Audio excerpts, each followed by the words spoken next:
ॐ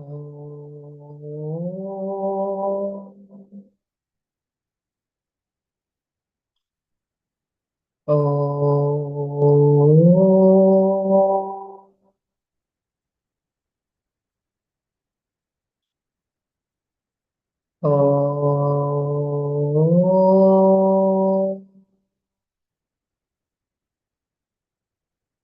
गुरुर्ब्रह्मा गुरुर्विष्णुः गुरुर्देवो महेश्वरः गुरु साक्षात् परब्रह्म तस्मै श्री गुरवे नमः। अखण्डमण्डलाकारं व्याप्तं येन चराचरं तत्पदं दर्शितं येन तस्मै श्रीगुरवे नमः। श्रुतिस्मृतिपुराणानाम् आलयं करुणालयं नमामि भगवत्पादं शङ्करं लोकशङ्करम्। ॐ सहनावतु सहनौ भुनक्तु सह वीर्यं करवावहै तेजस्विनावधीतमस्तु मा विद्विषावहै। ॐ शान्ति शान्ति शान्तिः। नारायणं नमस्कृत्य नरं चैव नरोत्तमं देवीं सरस्वतीं व्यासं ततो जयमुदीरये। ॐ श्री परमात्मने नमः। श्रीमद्भगवद्गीता षोडशोऽध्यायः दैवासुरसम्पद्विभागयोगः। श्रीभगवानुवाच अभयं सत्त्वसंशुद्धिः ज्ञानयोगव्यवस्थितिः दानं दमश्च स्वाध्यायः तपार्जवम् अहिंसा सत्यमक्रोधः त्यागः शान्तिः दया भूतेष्वलोलुप्त्वं मार्दवं ह्रीरचापलं तेजक्षमा धृतिः शौचम् अद्रोहो नातिमानिता भवन्ति सम्पदं दैवीम् अभिजातस्य भारत दम्भो दर्पोऽभिमानश्च क्रोधः पारुष्यमेव च अज्ञानं चाभिजातस्य पार्थसम्पदमासुरीं दैवी सम्पद्विमोक्षाय निबन्धायासुरीमता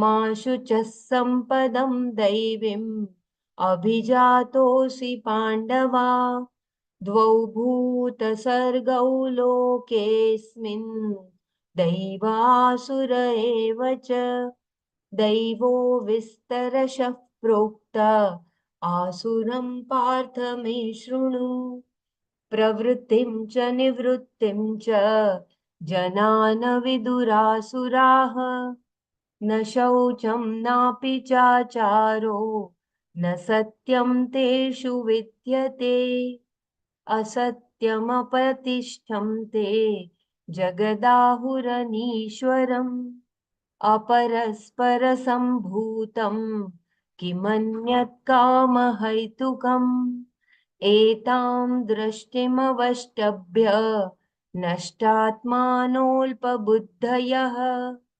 प्रभवन्त्युग्रकर्माणः क्षयाय जगतो हिताः। ॐ तत्सत् सर्वं श्रीकृष्णार्पणमस्तु।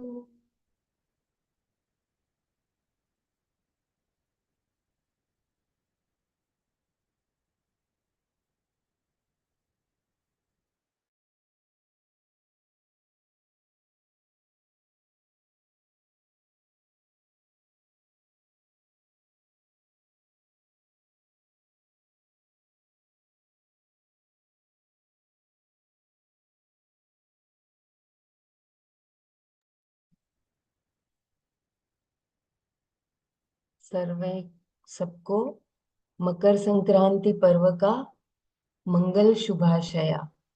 So we were looking at the Daivi Sampatti. We are all so fortunate to have this wonderful Manana. We were looking, I will just quickly browse through all the Daivi Sampatti. To begin with, the Abhaya or fearlessness. The first one is the fearlessness. Then second is Sattva Samshuddhi. Third is Jnana Yoga Vyavasthiti. Then Dana, then Dhamma, Yajna, as I had to tell you the 5 types of Yajna: Manushya Yajna, Ishwari Yajna, Bhuta Yajna, Brahma Yajna. We have to do these all 4 types of Yajnas every day. Swadhyaya, Tapas, Arjava, Ahimsa, Satya, Akrodha, Tyaga, Shanti, Apaishuna. I think we had completed Shanti. Kindly help me to recollect. We completed Shanti, right? Apaishuna is a new Daivi Sampati which we have to start. We didn't complete Shanti Manana, we just read Shanti. Okay. Okay. So I will just quickly, yeah. We decided to do Shanti from today, so you could start from there, please. Yeah. Dhanyavad, Sumaji. If my internet is, if my voice breaking is, there is a notification right now. So if it is too much and disturbing, kindly help me to take over. Okay. I will read as long as it doesn't disturb. If it is breaking, is it breaking my voice? Because I will not be able to know. It's all right now. Okay. Do let me know immediately so that it doesn't interfere in our flow. Yeah. So Shanti is a resolution of the mind, antahkarana. This is possible only if there is no self-judgment. The mind has various phases, and if there is self-judgment, it can create problems in a vicious circle.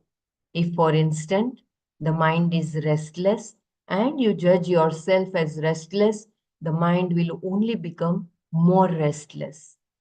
To then resolve that restlessness is very difficult.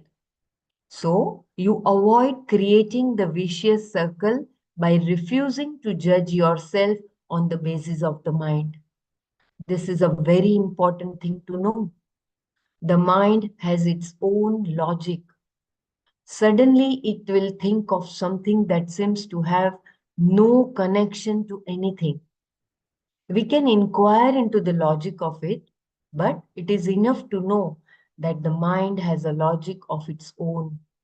I do not know why it thinks the way it does, nor do I know, nor do I need to know. The important thing is, I do not judge it, but enjoy it as it is.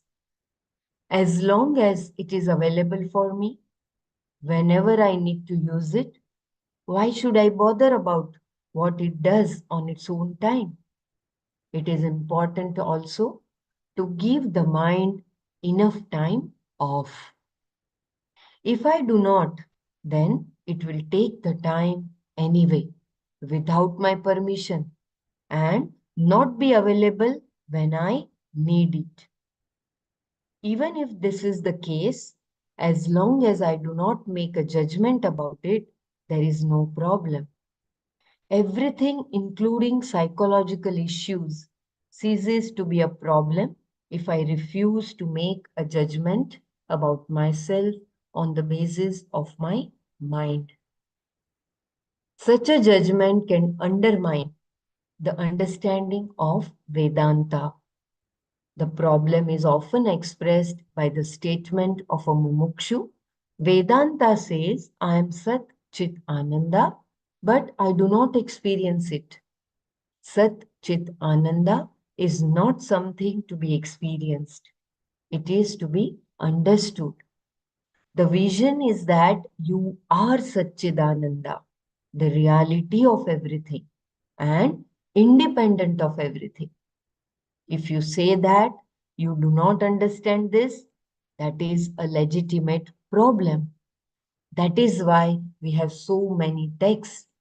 Shankara would not have written such elaborate bhashyas if people could easily understand. For someone who is studying, not understanding should not be a problem. It just means I have to understand, and so I keep trying to understand till I understand. Shastra says you are Satchitananda in spite of your mind, in spite of all the desirable and undesirable characteristics of your upadhi. Even if you consider a brilliant, pure mind to adumbrate Sat Chit Ananda, when we are talking about Sarvajñatva and so on, it is insignificant. To adumbrate, Brahmaraji had said, it means to outline. So, even if you consider brilliant, pure mind to outline Satchitananda, when we are talking about Sarvajñatva and so on, it is insignificant. It is something like decorating a broomstick with precious ornaments. No matter how wonderful the upadhi may be, it is not limitless Satchitananda. Comparison, therefore, has no meaning here. There is no comparison with Satchidananda because in the final analysis, there is only Sat Chit Ananda. And differences in upadhis are a matter for resolution, not comparison. When I have to negate even the difference in the manifest form of the Lord and the individual, Jiva Ishvara Buddhi Bheda, how does it help me to turn my attention to the differences between individual and individual? The Shruti talks so much about negating any difference whatsoever. When the Shastra is urging me to drop various things in my vision of myself, why should I want to have additional features? It is something like wishing that the dead body should be slim or fat for burial or cremation. When I have to give up my sense of being the body, mind, and senses, how many embellishments should they have? The properties of the Upadhi are irrelevant here because the whole teaching is that you should not judge yourself on the basis of your Upadhi. If that is clearly seen, even really, it gives you some space. Suppose you find yourself frequently judging yourself, you can see the very judging is a thought, one particular type of thinking. Then you try to find out how the judging takes place with a readiness to accept what is there. When you no longer refuse to accept a fact, resolution, Shanti is natural. A factual problem may remain which you can always attempt to solve, but there is no problem due to non-acceptance of a fact. By rejecting a fact, we are never going to solve any problem. If not today, tomorrow we have to accept it. And the more we learn how to accept facts, the more we find there is Shanti. Various disciplines like pranayama can also help us gain a relative measure of Shanti. Oh, Brahmaraji is saying the voice is shaky. May I request Sumaji to take over? Sure. Yeah. So, We can have some manana on Shanti and then we can go ahead, I believe. If someone wants us to repeat, you can repeat. Just let me know whether you want to read once again or we can have manana. There was a comparison between the manifest form of Ishvara and Jiva. I thought manifest form of Ishvara is Jiva, but it is different. Where we read that, right? This Jiva Ishwar Buddhi Veda. Yeah. Difference is Ubhati are the matter for resolution, not comparison. When we have to negate difference in the manifest form of the Lord, and what is that? And the individual. Hari Om, in Maya Panchakam we saw, no? Hari Har, even in like it is all prapancha. Because of the Maya, we have these upadhis. And we believe that we are separate. Not only from the creator, but even from the creation, we feel that separateness. And that is why there is always a confusion. So we have to accept the Shastra Pramana and we have to accept the fact that there is no difference. And the mind, our mind will be continuing that there is a difference and that's why I'm happy or I'm sad or I'm rich, I'm poor or I'm helpless or I'm strong. They are all upadhis. But the fact is we are Sat Chit Ananda. That is the Sat. And that is the very Sat of our, as Sumaji had very beautifully pointed out, the existential reality.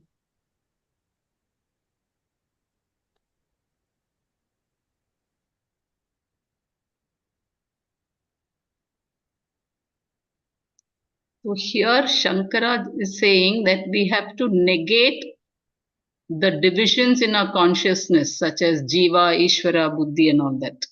Undivided consciousness is Satchit Ananda, and that is the absolute reality.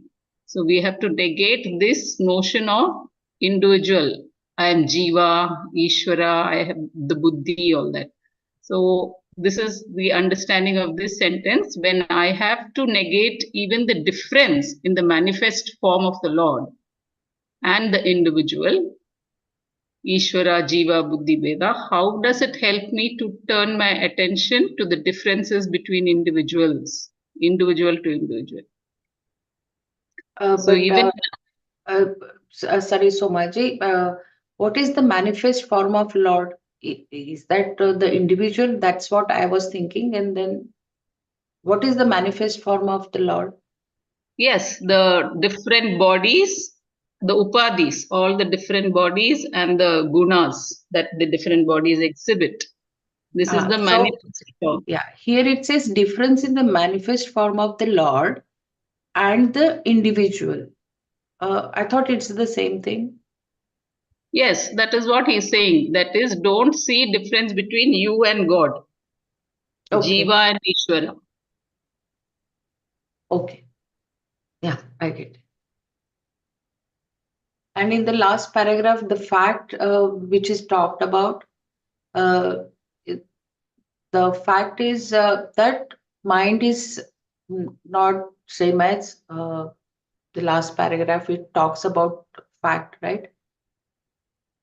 When you no longer refuse to accept a fact, resolution shanti is natural.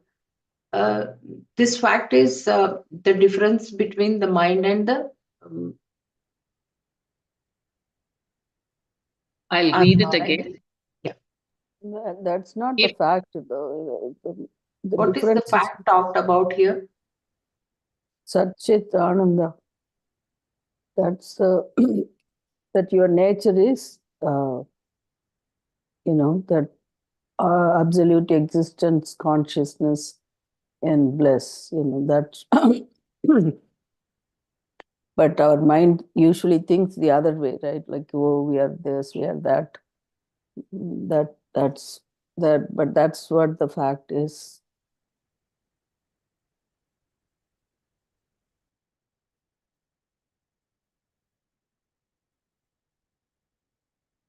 Sorry, Sumaji, go ahead and read that paragraph. Maybe it will give a better understanding.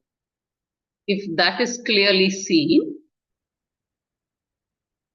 that is, the properties of the upadhis are irrelevant here, because the whole teaching is that you should not judge yourself. This is the basis, that you should not judge yourself.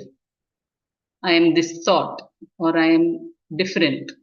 Yeah, that is also the fact, right? Not judging yourself. Yeah, that is the fact. So you should not judge yourself on the basis of your upadhi.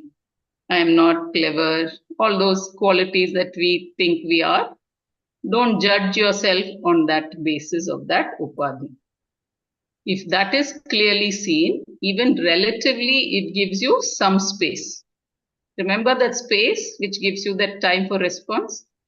So this is what it is. So when you do not judge yourself, then it gives you some space. Suppose you find yourself frequently judging yourself.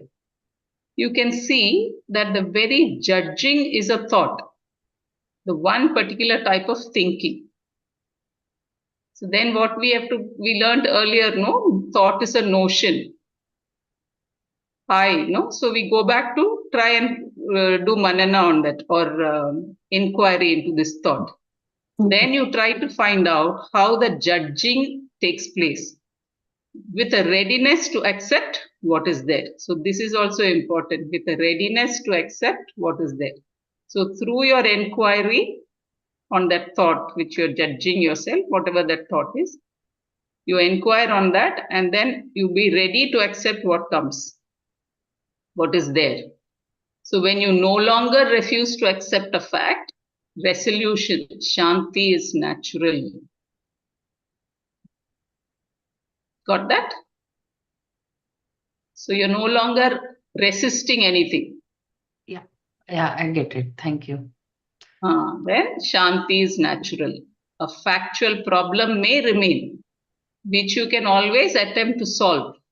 But there is no problem due to non-acceptance of the fact. This is where we all get stuck, because we resist.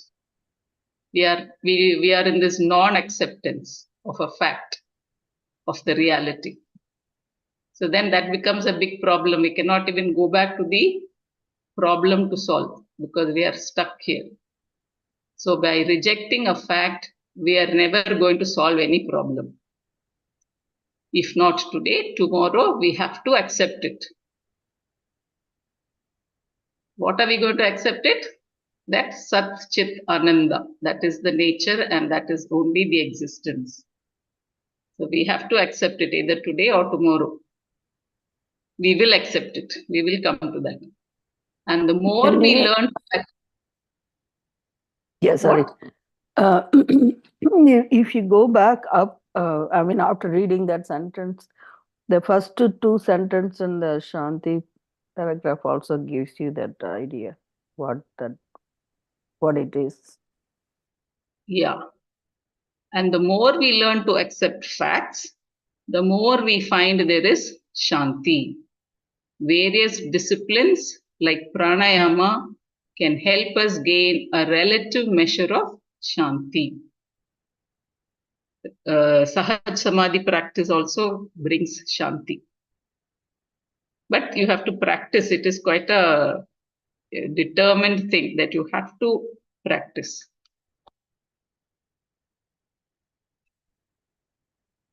Shanti is a resolution of the mind, antakarna, that you resolve, that you're not going to fight with your mind.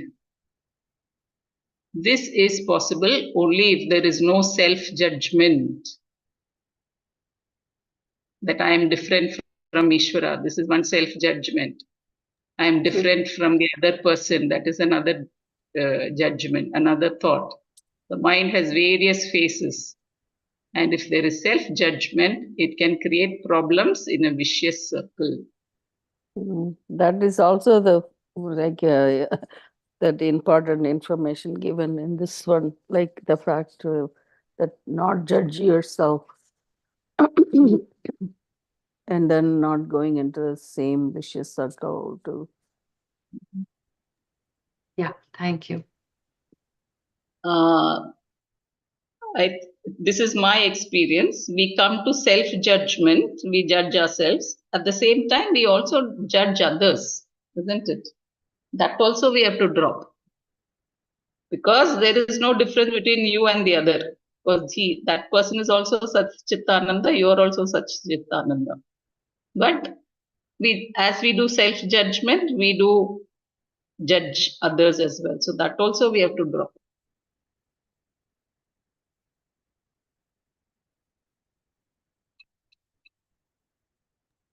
Yeah, this is what Persiji was trying to tell us. Yeah, That correct. That belongingness, right?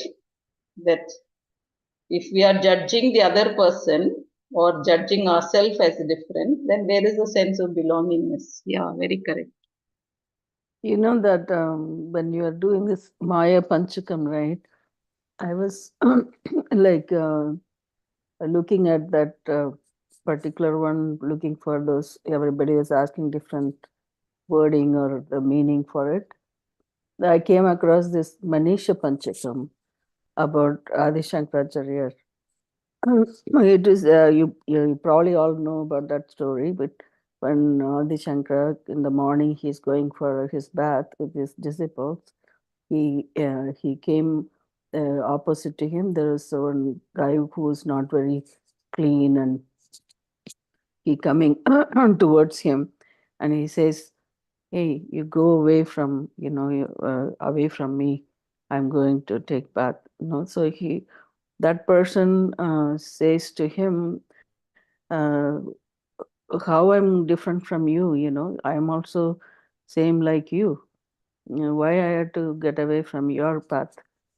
So like that, when in those days they look down on people like untouchable or whatever. Then He um, says, he he says, that person says, what should I move? The body? yeah, right, you're right. Uh-huh. The body and the Self. atma yeah, And self. then he said, the self is you and me the same. So then Adi Shankara falls at his feet. And Right. that is, Then he I think, realizes, yeah. Then he realizes that doesn't matter how that person, how they look and all this, all are the same. So and somebody, even Ramakrishna teaching, when I don't know, you brought it up the other day, when you accept the clean water and the water from the ditch also the same, like that kind of an attitude they have to develop to realize all is one consciousness. So that came to me when you're talking about this um, acceptance of a lot of things, and also the judgment part of it, judging others by looks and appearances and what they do. I mean, we still need to use our viveka and try to determine what is right, what is wrong, but at the same time,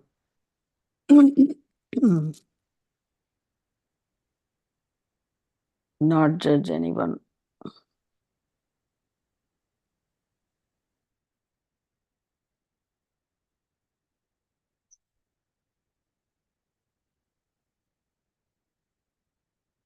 Shall I continue? Yeah, every Why time,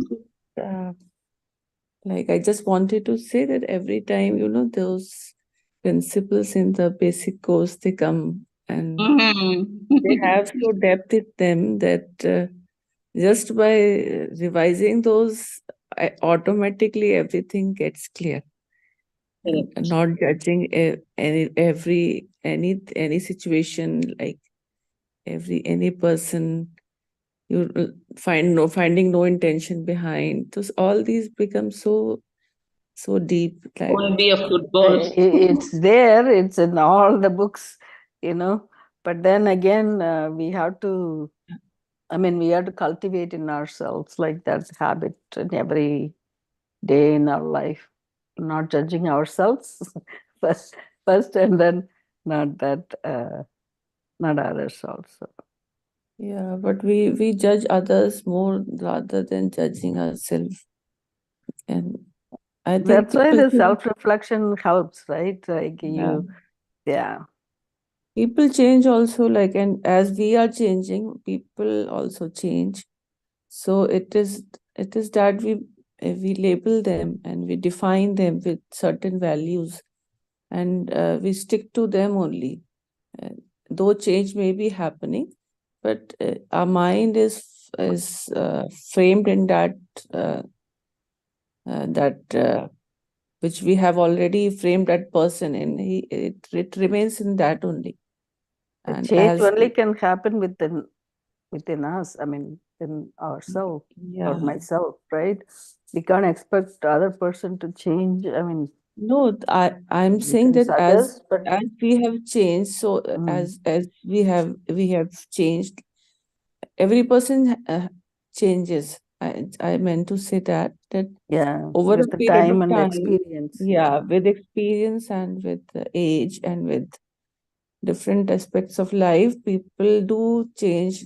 I cannot say wholly, but still they get refined. So we should stop labeling or defining people the same as they were. So this is what I wanted to say. More of acceptance rather, no? You should develop. Accept the thing and situation as they are. Things include the people also. Right.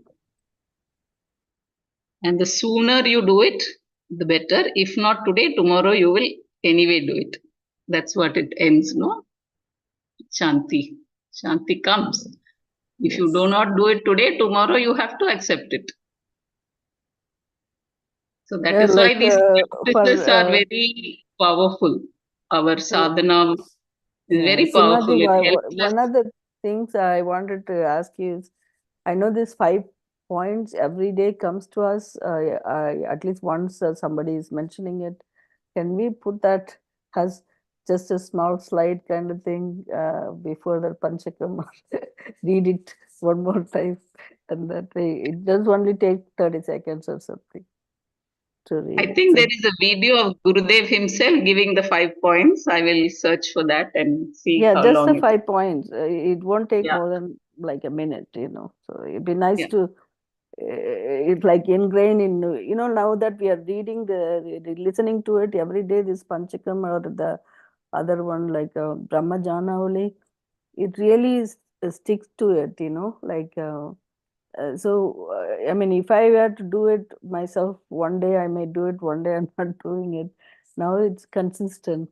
Even taking that 5 minutes is really helpful. I would like to share here. Uh, I went back to our Tattva Bodha. We had a file given by Dr. Brahmra by Tejomayananda, Swami Tejomayananda, I think. And in that, in the very first introduction itself, it is said, what is the purpose of our life? The study of Vedanta, why are we doing it? Then there it is beautifully explained that somebody wants to become an actor, somebody wants to become a doctor, somebody wants to be an engineer. But why? And that is either to gain money or to gain fame. And then again he goes further as to why you want money or fame.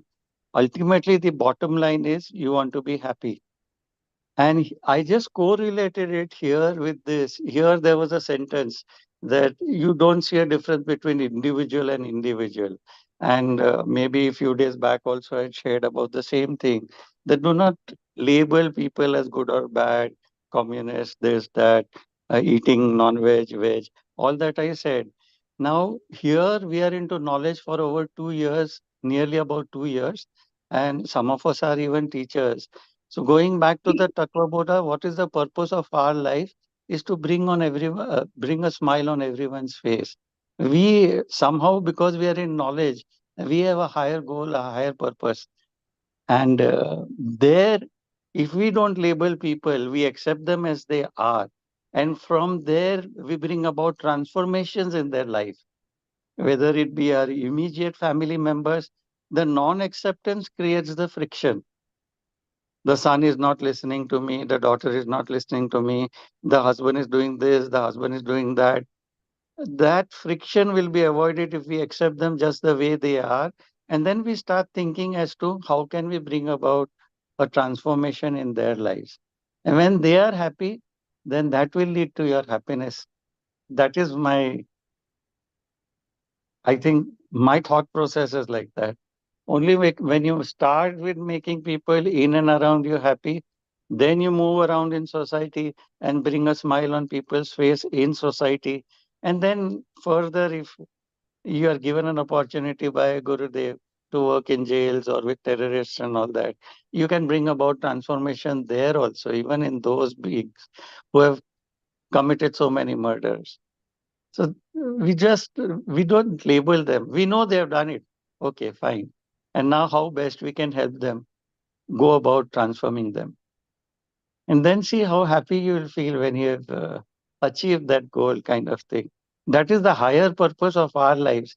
So much, such beautiful souls in this group, all having so much of knowledge. Now that application of knowledge to bring a smile on other people's face is my thought process. Drop this labeling, judging, right, wrong. Accept people as they are. Don't see intentions behind their mistakes. I still remember, and it comes to my mind so vividly, what could have been that person who was a servant working, a cook working there in somebody's house, and he couldn't enter the kitchen. So much of negative vibes. I am doing all the cooking for the Shraddh sort of happened at that time. That incident keeps coming so vividly in my mind even now, that that person could not enter the kitchen to help you with the rest of the work. I mean, he was just so much of that Durga Mata kind of approach that might have been taken at that time. And then my thought process was that lady who was cooking there in the kitchen with that kind of giving out those negative vibes. What kind of the Pitras would have got that food in what kind of manner? See, our emotions affect the food that we are cooking. That we have also learned in the happiness program, the basic course or the part one, whatever you want to call it. So I'm just saying that we need to change our attitude. All this knowledge is so nicely given here that you don't see the difference between body, mind, intellect, jiva, and Ishvara. And then again, just reading it, but when it comes to application, we now need to definitely apply this knowledge. Become aware. Only the awareness can. The more you're aware of it, the slowly that anger, that labeling, everything will be dropped. The moment you do it, you will become aware. I know for certain that it happened with me. That the moment I got angry with my watchman, immediately I became aware. Oh, I'm getting angry with him. It happened a few years back, but then now that anger is just not there for me. So just being fully aware. Otherwise, Satchit Anand is awareness only, consciousness. So becoming more and more aware. Jai Gurudev. Thank you, Persiji. Shall I continue? Apai Suna. I hope I'm saying it right. Apai Suna. Apaishuna. Sure, it is Apai, sure. sure. Apaishuna. Apai Shuna. Thank you. looking for omissions and commissions in the thinking or behavior of others, and making sure everyone else knows of these limitations is called paishuna. This is what we're very good at making. I read this. Looking for omissions and commissions in the thinking or behavior of others, and making sure everyone knows of these limitations is called paishuna. And absence of paishuna is apaishuna. Wow. It is all right to talk about the good qualities of one person to another. In fact, it is good because it confirms what is good in you and in others. But talking about the defect of others, looking for problems and then exaggerating them and presenting them out of context, in other words, gossiping, is Vaishuna. This is not helpful to us. We gossip because we are not happy with ourselves. And it is often a way of trying to handle jealousy. Gossiping is the way of trying to handle jealousy. Okay. By talking about the limitations of someone I am jealous of, I may keep my jealousy under control, but I'm not dealing with it. I'm only creating additional problems for myself. Through gossip, I try to escape from myself. There are many means of escape, like excessive eating or working. But gossiping, more than the others, spoils both my mind and the mind of the person who listens to me. It is destructive. It is better to stay with myself and look at the problems that is creating the pressure for me to talk about someone else. This will lead to apaishuna. So again, look into your own mind. So now gossiping means you're jealous of somebody. This is what I got.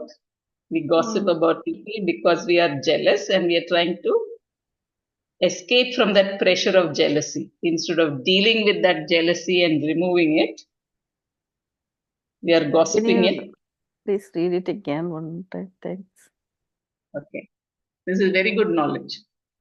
Apaishuna. Looking for omissions and commissions in the thinking or behavior of others and making sure everyone else knows of these limitations is called Paishuna. And absence of Paishuna is Apaishuna. It is all right to talk about the good qualities of one person to another. In fact, it is good because it confirms what is good in you and in the others. But talking about defects of others, looking for problems and then exaggerating them and presenting them out of context, in other words, gossiping, is Vaishuna. This is not helpful to us. We gossip because we are unhappy with ourselves. This is the key. And it is often a way of trying to handle jealousy. So we gossip because we are not happy with ourselves, and it is often a way of trying to handle jealousy. By talking about the limitations of someone I am jealous of, I may keep my jealousy under control, but I am not dealing with it. I am only creating additional problems for myself. Through gossip, I try to escape from myself. There are many means of escape, like excessive eating or working, but gossiping, more than the others, spoils both my mind and the mind of the person who listens to me. It is destructive. It is better to stay with myself and look at the problem that is creating the pressure for me to talk about someone else. So it is better to stay with myself and look at the problem that is creating the pressure for me to talk about someone else. That will lead to apaishana.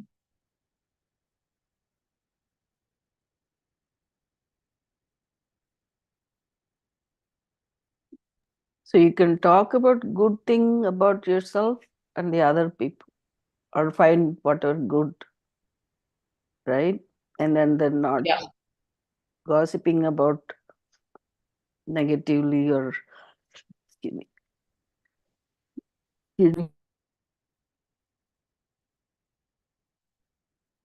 Because we are harming ourselves when we are gossiping. It is yeah. very destructive. And Because it's actually whatever you're saying, you don't feel good about yourself as well as, and kind of messing up with the mind of the other person who listens to you also. And that's not good. And yeah, by talking ill about others, we are taking their bad karmas on us. correct. Yeah, that punya sheen happens. Your punya is gone.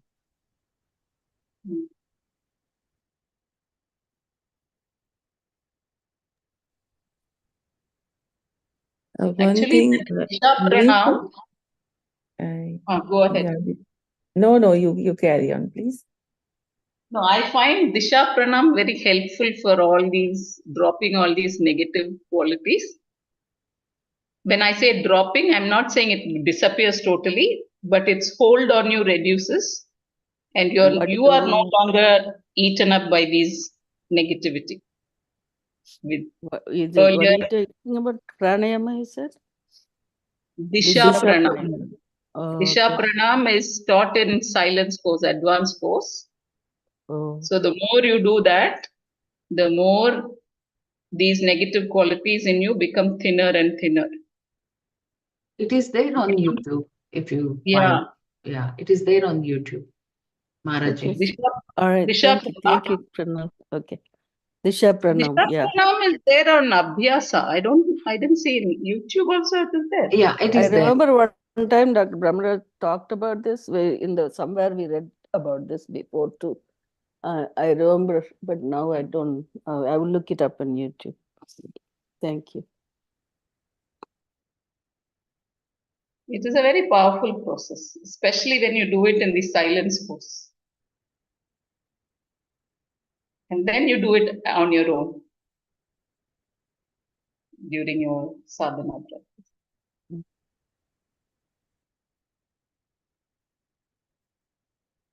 Okay, I'll move forward. Daya. Daya is compassion towards another being who's suffering or in pain of any kind. This includes not only a human being, but any other kind of living being, whether it is a tree, a creeper, or a frog struggling to survive, or a person suffering from an emotional or physical pain. One feels sympathy towards that living being. This is daya. This is another form of love that expresses because of empathy, because of identifying with the pain of another. The capacity to the capacity to empathize is innate to a human being, and it is important not to repress this natural response. If, without subjecting yourself to pain, you act upon this empathy, that is daya.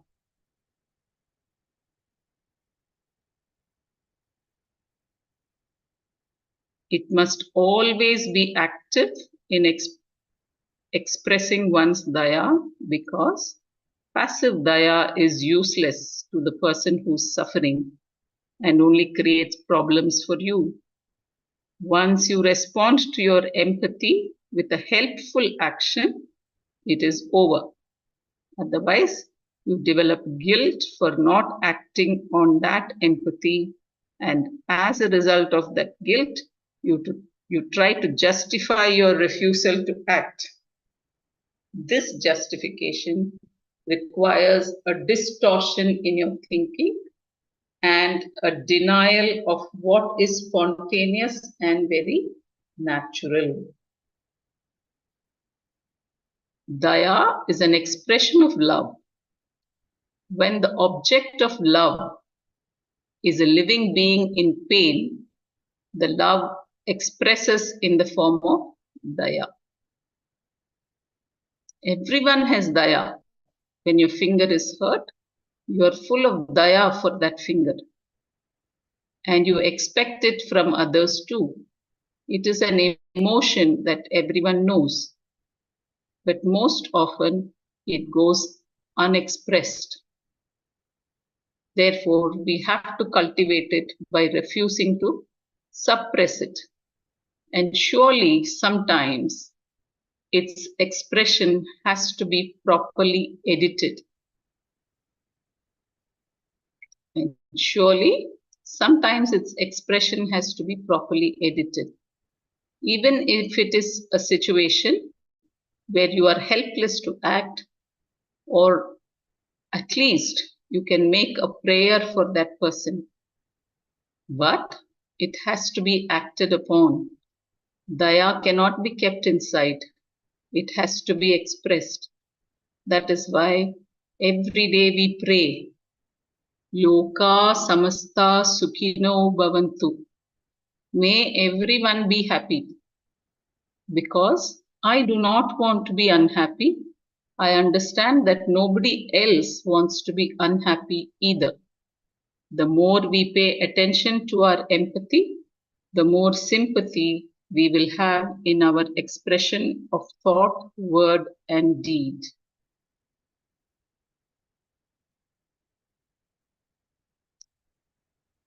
Very nice, Daya.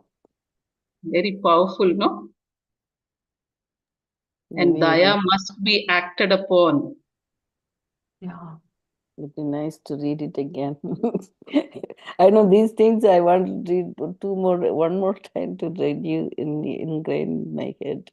Like, how much we'll remember after this, but all of these are qualities we have to practice.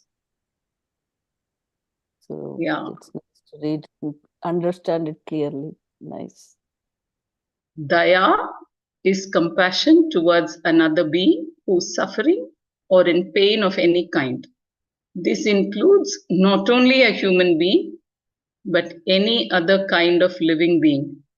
Whether it is a tree, a creeper, or a frog struggling to survive, or a person suffering from an emotional or physical pain, one feels sympathy towards that living being. This is daya. This is another form of love that expresses because of empathy, because of identifying with the pain of another. The capacity to empathize is innate to a human being, and it is important not to repress this very natural response.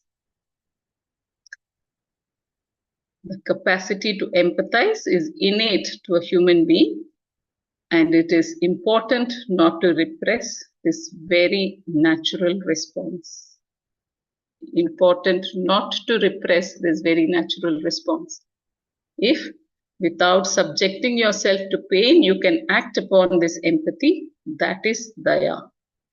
It must always be active in expressing one's daya, because passive daya is useless to the person who's suffering and only creates problems for you. Can you elaborate this thing? Like, without subjecting yourself to pain, you you act upon this empathy, Hmm. how will we be in pain? An I example? can only think of an imaginary situation, but later I will share a real situation I experienced also, which is really very painful. I will Because when you tell see you. someone in the pain, you also get, get affected. Not doing that, you also get drawn into that painful situation. You you yourself suffer emotionally then. That kind of a thing. So Right. you yourself do not experience pain Yeah. and don't subject yourself to pain, and then you should show that empathy. Do not get caught up in that situation. Like if somebody is sharing some painful events, so you do not get involved in it. But you should show empathy. Is it that way? Yeah, that's Like, what Gurudev has said, that when someone comes and dumps their garbage to you, you don't yeah, get caught up in their emotions, because yeah. they will pull you down. You will also get drawn down. But you can listen and let go. You can listen without getting involved in their emotional situation. Uh, that is one. So it's not creating pain for yourself. Right. And this is very apt for you doctors, I feel. Yeah. Yeah.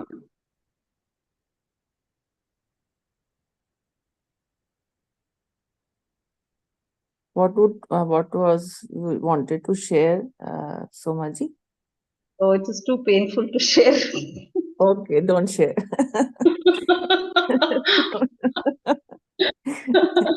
But I will Otherwise, we share. will be subjected to pain. Yeah, correct. No, I still haven't got out of that guilt, so I don't want to share it. But I will share the thing uh, in these basic course, part one course. There is this knowledge again. You are responsible for your non-action. So this is where this daya comes. Daya has, you have to act upon it. Otherwise, you are responsible for your non-action. Yeah. Jai Gurudev, if can I share my experience also? Sure. Yeah, I think it was long, long back. We were getting out of one parking lot, and I saw a lady with two men, and she was struggling, and these people were trying to push her in the car, or something was happening, and she was crying loudly. And then my natural response was, okay, let's go and see what is happening. And the one lady with two, three men struggling, I felt that she would need some help. Maybe we didn't know what was the situation over there, but I really wanted to go and help her. But because of advice by my husband or so, or even I was not ready to get into trouble, because here it is not that in Gulf countries, getting into trouble also is no good. So my husband said, no, no, don't, don't get involved because it could be a police case. Then I kept telling him, at least we'll call police, let them help her. But somehow we decided not to get into trouble, and that event still haunts me. And I still feel that, uh, poor thing, if she needed real help, I was the one who was present there, and I did not take any action. So that event still haunts me. That I should have taken some step, at least called police, and whatever was happening, I could have just told them.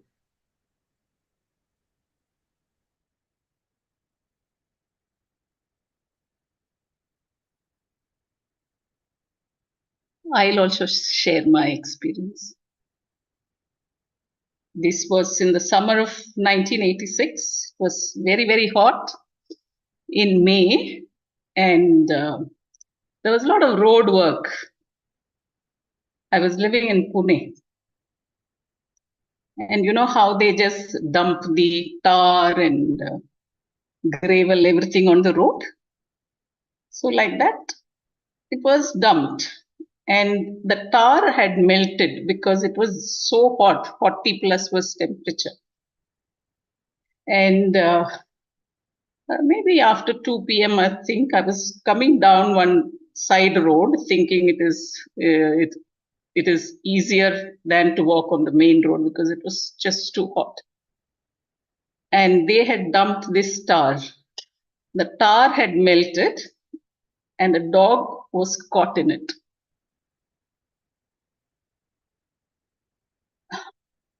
It was like one side of its body was stuck in the melted tar. So when I was walking along, the dog lifted its head. I stopped for a while, but I didn't know what to do. I couldn't do anything myself.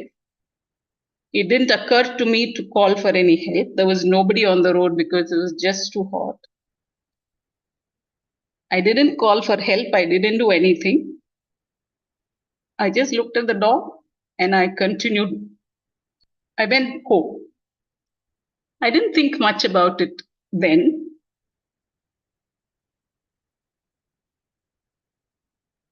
"15 years later, when I sat for my first Part 1 course, when the teacher said, "You're responsible for your non-action," that dog's face came to me.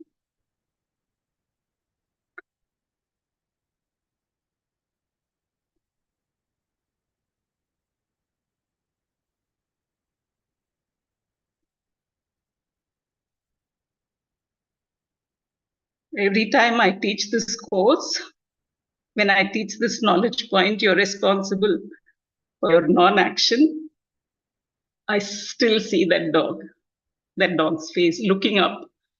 It was totally caught up in the tar. It looked up when I walked, continued walking. It fell back into the tar. So as you said, it still haunts me today that I did nothing. And I'm still teaching this course. But I emphasize on this very point: you're responsible for your non-action. I have never shared this with anybody. This is the first time I'm speaking. Jai Guru.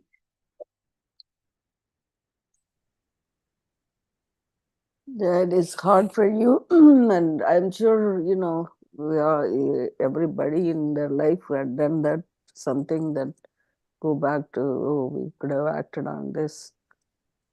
But this is whatever happened in the past, that we learned the lesson. If that happens again, something like that, we'll be ready for doing something that you can, right?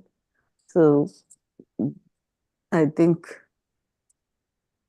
having that kind of a lesson, it's nice to, even though it's very hard for you, and it'd be something we have to have the courage to do it. Yeah, but I think we should not be in guilt. You did not One have other thing to is, we at the whenever, time, no? yeah, as a doctor, we come across like this many situations. They call it as Good Samaritan. Good Samaritan is you go with good intention and you're trying to help somebody.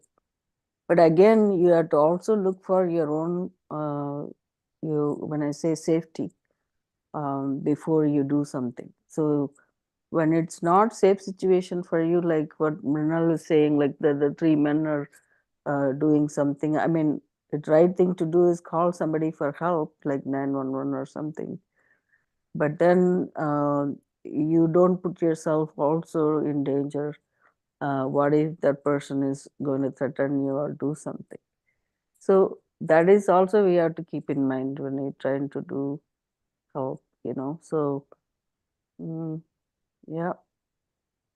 I would No like to particular. add here just one small story that came up when during a congregation with, I don't remember whether it was Mahavir or Buddha, uh, the family members of a certain trader, he was a shopkeeper, they all went away to listen to his discourse.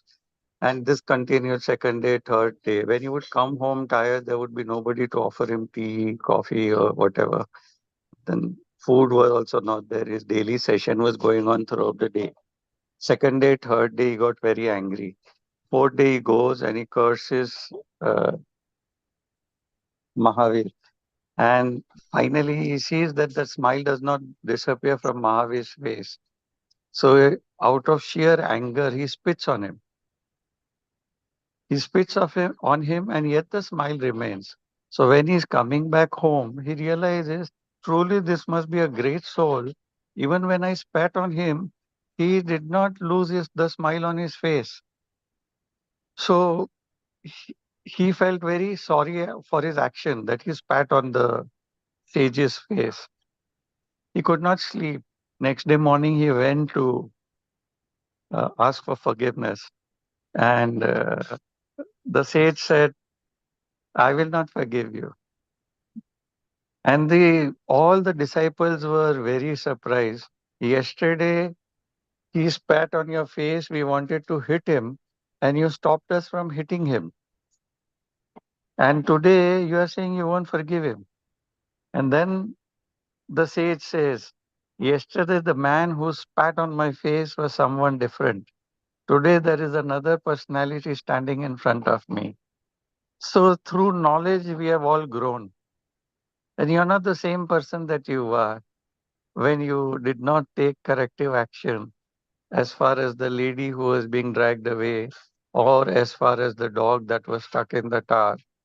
So, you did not take corrective action there. But that was somebody different. Today, you are a different person with all this knowledge. Drop the past, move on. Don't hold on to that garbage. We all change with time. This knowledge has helped us in growing. We have become aware that we did do something in the past which may not have been right, but just drop that and move on. Don't cling to the past. In the present moment, you have grown with all the knowledge that is given to you.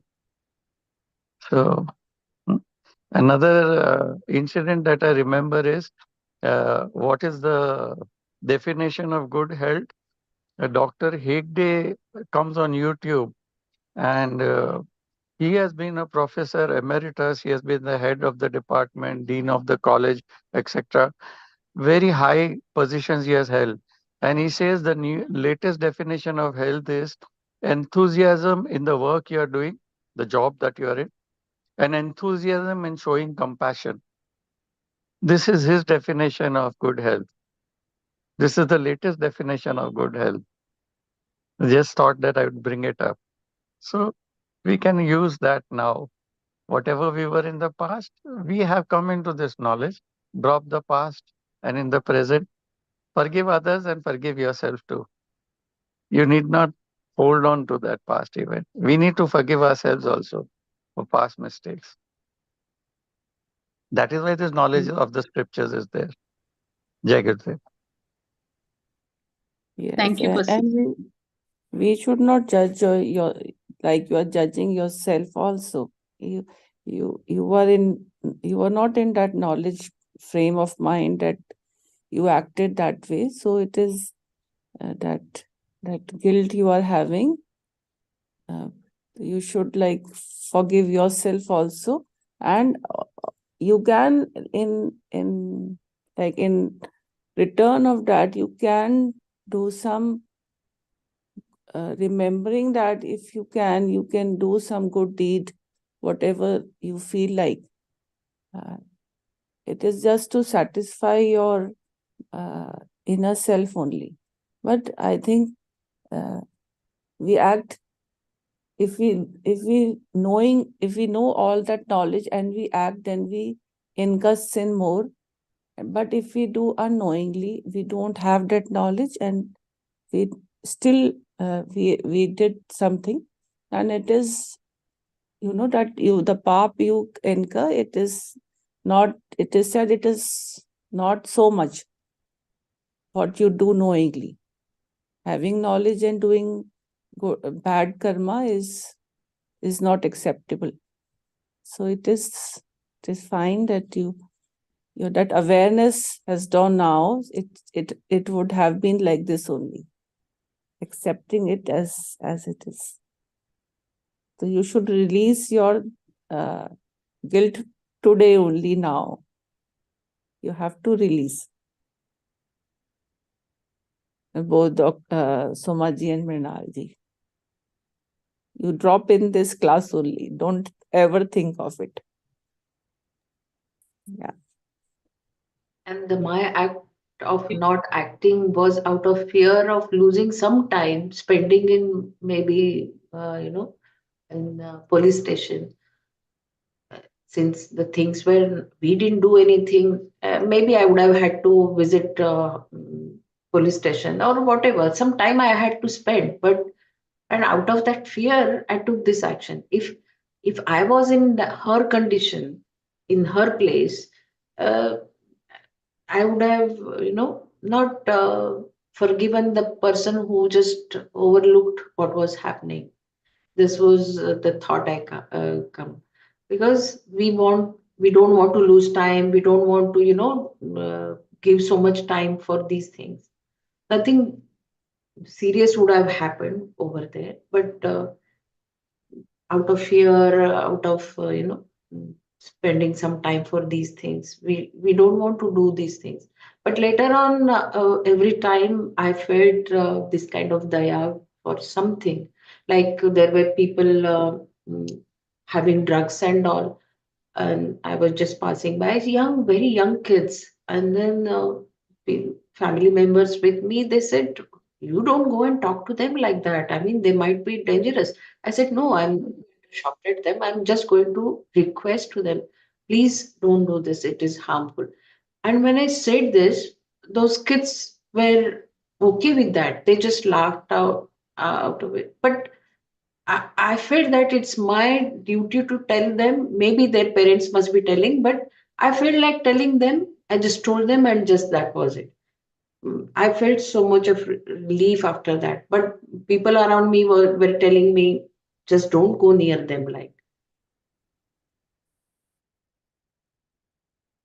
but later on, I have learned my lesson. Whenever I feel like expressing, I do that, and that was the lesson I learned. Thank you.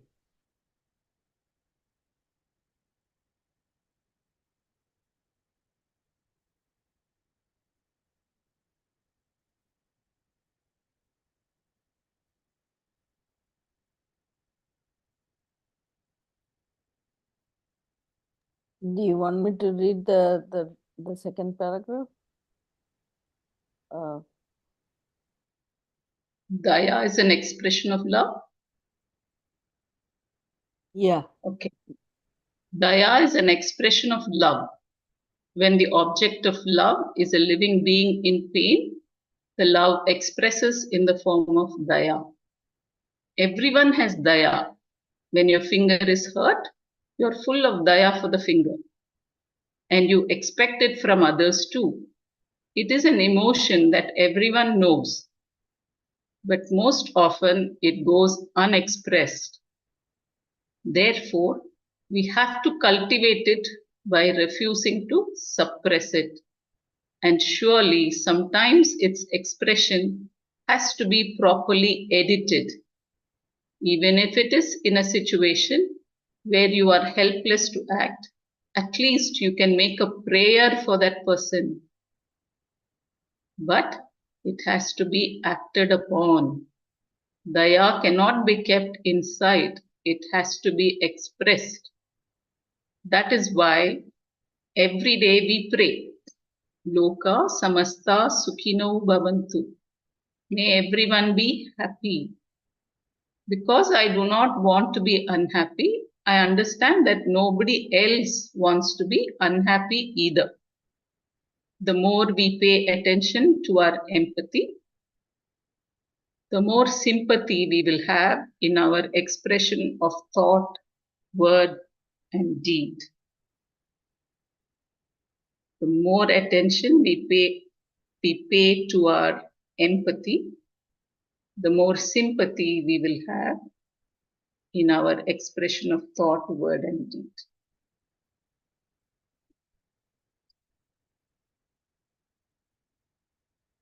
So nice. So even a prayer is an act. Even if you are helpless to act, at least you can make a prayer for that person.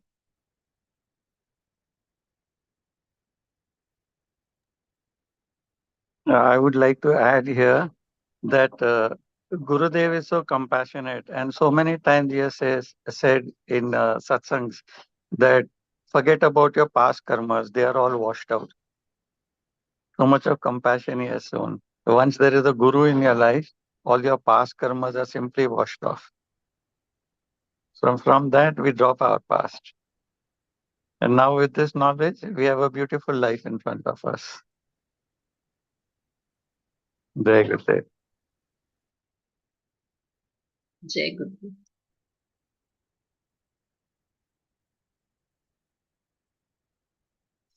Let me see how big is the next one. So small one, we'll read that.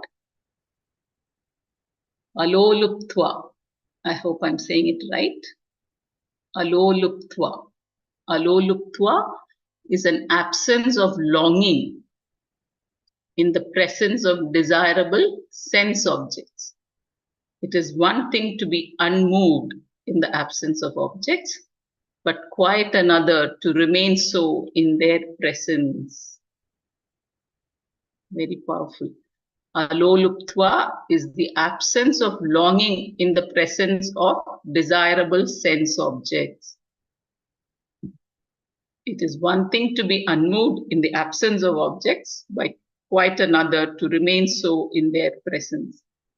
That is why when we go to a big departmental store, we come out with more than what we intended to buy. Buying just what you wanted takes a lot of self-control. In cultivating this value of aloluptva, practice is important. Without removing the sense objects, though perhaps that may be helpful in the beginning, you appreciate all of them without a longing arising in you. Even if a fancy occurs, you do not respond to it. In shopping, for instance, you allow all your fancies and impulses to arise, but purchase only what you really need. This is considered sattvika because it requires a discriminative mind. If that is not operative, you become subject to longing, and in this instance, impulsive buying. This is what we called loluptva, an expression of rajas.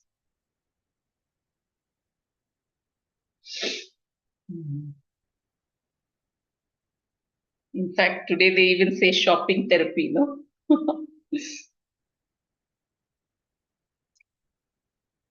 Do the window shopping, right? Do You can window just- shopping, allow the longing to come, but allow without a longing to arise in you. Allow all your fancies to come, no?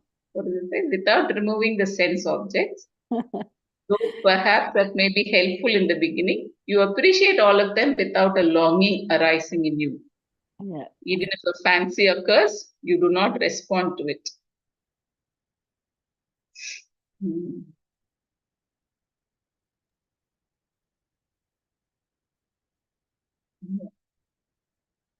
Very difficult for children to practice, but adults can practice.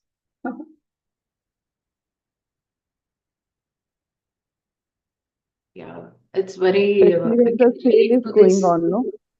Whenever you enter a sale department where the sale is going on, that is the most habitual place where you will buy all extra things.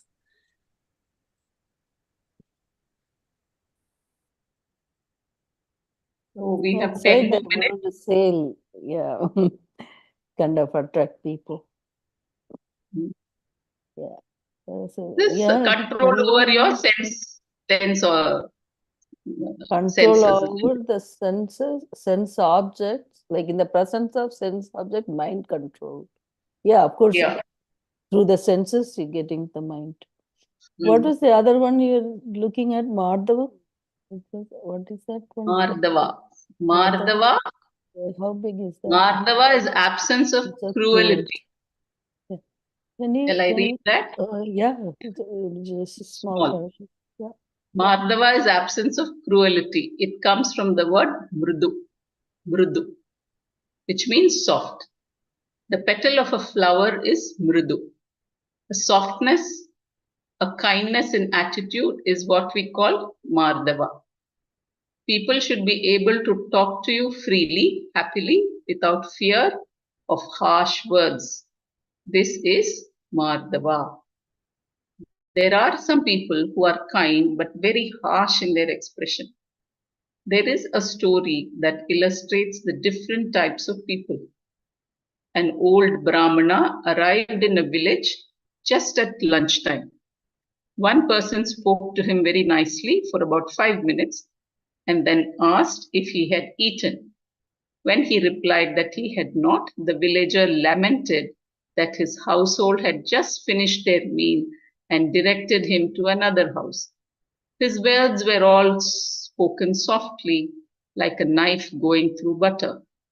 When the Brahmana went to the other house, he was greeted curtly, but fed abundantly, and was invited to rest also. These are the two types. One, giving and soft, the other, very giving but very harsh. The second is definitely better.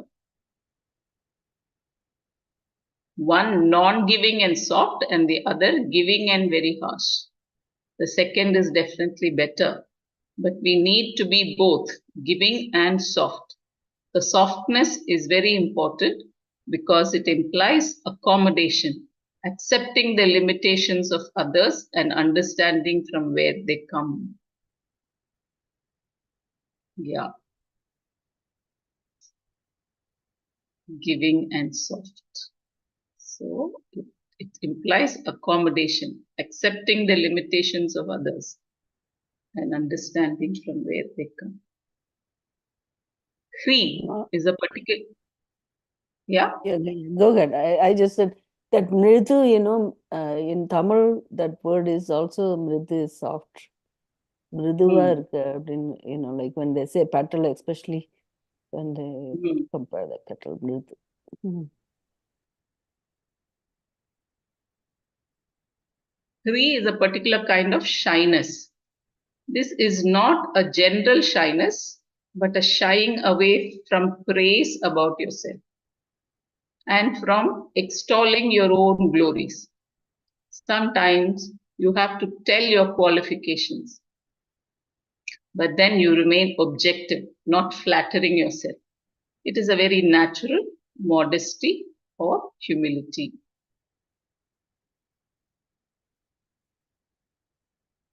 So, not blowing your own trumpet.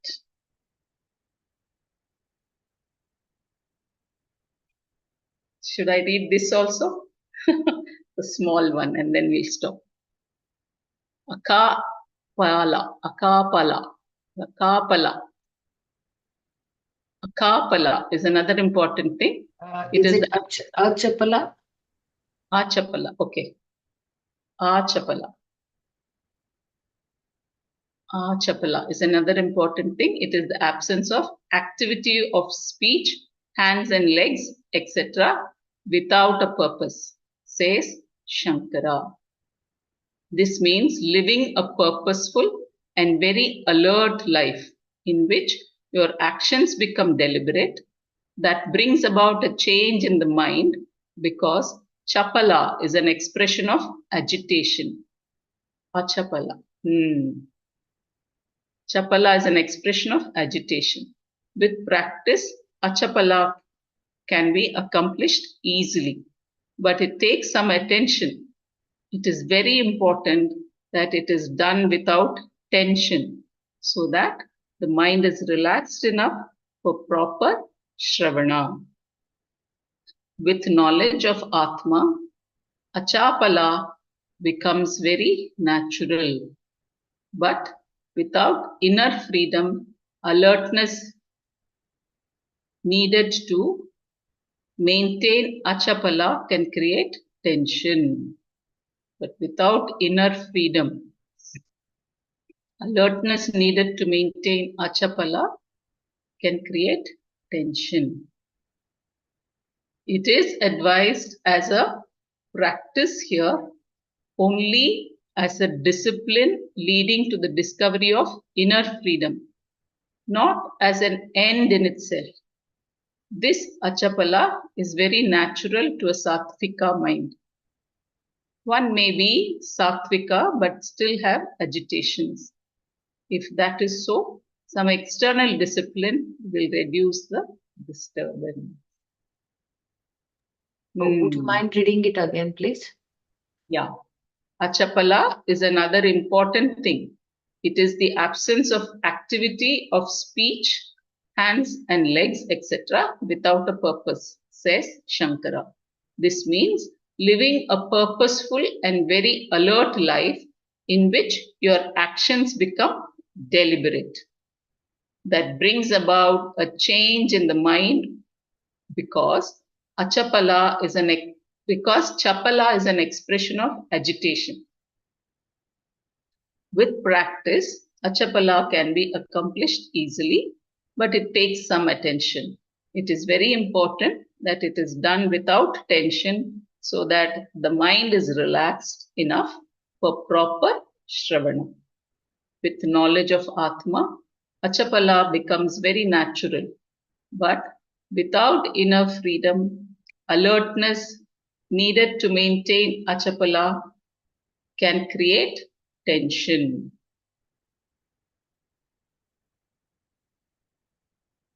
Without inner freedom, achapala needed to maintain, alertness needed to maintain achapala can create tension. It is advised as a practice here only, as a discipline leading to the discovery of inner freedom, not an end in itself. This achapala is very natural to a sattvika mind. So, mind without agitation is achapala. One may be sattvika but still have agitations. If that is so, some external discipline will reduce the disturbance. I didn't understand this. If that is so, some external discipline will reduce the disturbance. What is external discipline? Maybe the food discipline of food, because mostly it is because of vata, right? And inactivity also, physical activity. You know that one sentence you read, right? With the knowledge of Atma, achapala becomes very natural, but without inner freedom, alertness needed to maintain achapala can create tension, which means, so you are trying to restrict, I mean, like you don't want to unnecessarily talking or doing something, like it says hands and feet, legs. I'm not sure what about legs. I mean, you shouldn't go into places where you shouldn't or something. I don't know what that means. But I remember about Shankara mentioned in the previous one also, like how much you should speak only what needed to be told, that you speak very crisp and concise and convey your information, not use too many adjectives and stuff like that. So like, which I can understand. But here, when we say inner freedom, so when you, I wasn't sure what the inner freedom means. But without inner freedom, alertness needed to maintain achapala can create tension. It is advised as a practice here only as a discipline leading to the discovery of inner freedom. not as an end in itself. So I'm not quite sure what that meant. This Achapala is very natural to a Sattvika mind. Okay. One may be Sattvika, but still have Like an agitation. insecure person wants to show off. So that is chapala, isn't it? So if that inner security is there, inner freedom is there, you're not interested in showing off, excess talking, excess activity. Again, it says to achieve inner freedom, you need a chapala. Yeah, And so he says you have to it's the practice. both ways, you need inner freedom for a chapala. You need a chapala for inner freedom. Both ways it has been said, isn't it? Yeah. It Here I says feel basically to even discovery. Yeah, sorry. here I feel even meditation, being disciplined in meditating every day for 20 minutes.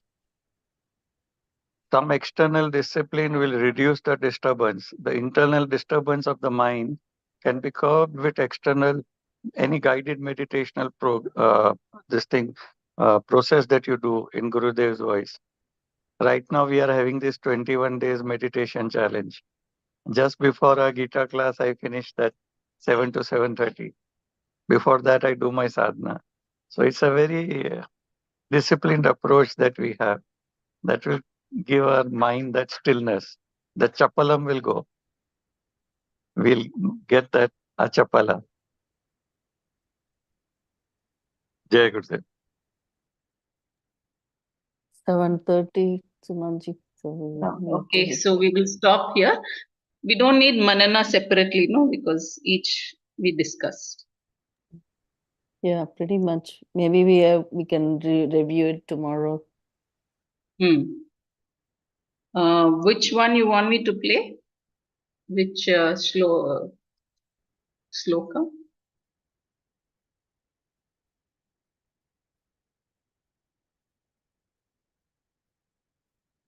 Nirvana Shatakam, I think.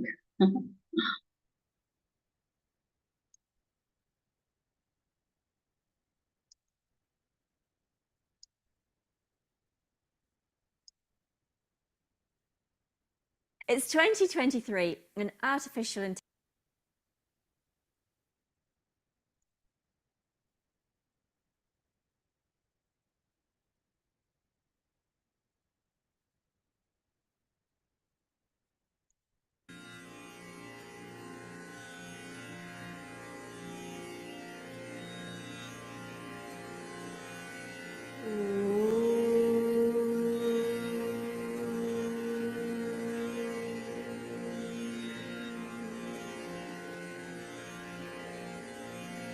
मनोबुद्ध्यहङ्कार चित्तानिनाहं न च श्रोत्रजिह्वे न च घ्राणनेत्रे न च व्योमभूमिर्न तेजो न वायु चिदानन्दरूप शिवोऽहं शिवोऽहं चिदानन्दरूप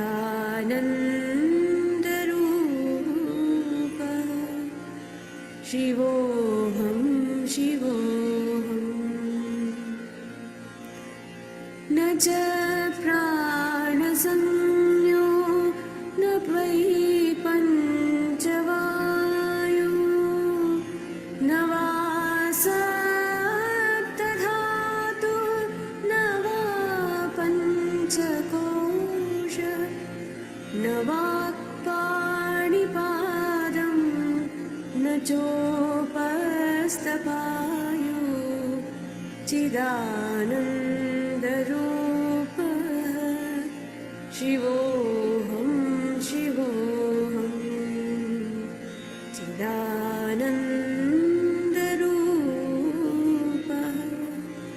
शिवोऽहं शिवोऽहम् न मे द्वेषरागो न मे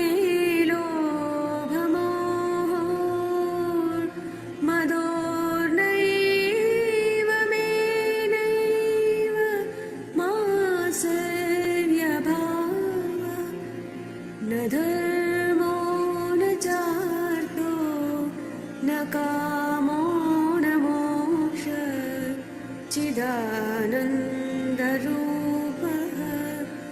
शिवोऽहं शिवोऽहं चिदानन्दरूपः शिवोऽहं शिवोऽहम् न पुण्यं न पापं न सौख्यं न दुःखं न मन्त्रो न तीर्थं न वेदा न यज्ञः अहं भोजनं नैव भोज्यं न भोक्ता चिदानन्दरूपः शिवोऽहं शिवोऽहं चिदानन्दरूपः शिवोऽहं शिवोऽहम् न मृत्युर्न शङ्का न मे जातिभेदः पिता नैव मे नैव माता न जन्म न बन्धो न मित्रं गुरो नैव शिष्य चिदानन्दरूपः शिवोऽहं शिवोऽहं चिदानन्दरूपः शिवोऽहं शिवोऽहम् अहं निर्विकल्पो निराकाररूपो विभूत्वाच्च सर्वत्र सर्वेन्द्रियाणां न च सङ्गतं नैव मुक्तिर्न मेया चिदानन्दरूपः शिवोऽहं शिवोऽहं चिदानन्दरूपः शिवोऽहं शिवोऽहं शिवोऽहं शिवोऽहं शिवोऽहं शिवोऽहम्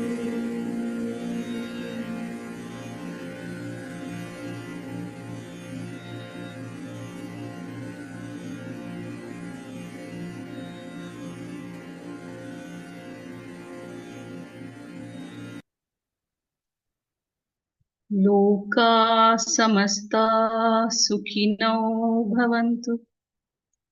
ॐ शान्ति शान्ति शान्तिः। जय गुरुदेव।